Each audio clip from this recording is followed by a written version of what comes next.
மக்களுக்கு அடிப்படை சமூக நீதியான பாதுகாப்பை கூட உறுதி செய்ய இயலாத கூட்டணி கணக்குகளை மட்டுமே நம்பி இருமாப்புடன் 200 வெல்வோம்.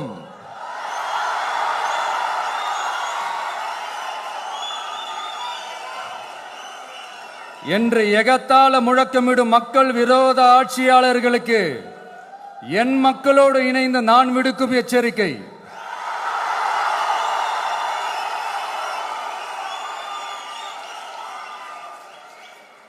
நீங்க உங்களோட சுயநலனுக்காக பல வழிகளில் பாதுகாத்து வரும் உங்கள் கூட்டணி கணக்குகள் அனைத்தும் 2026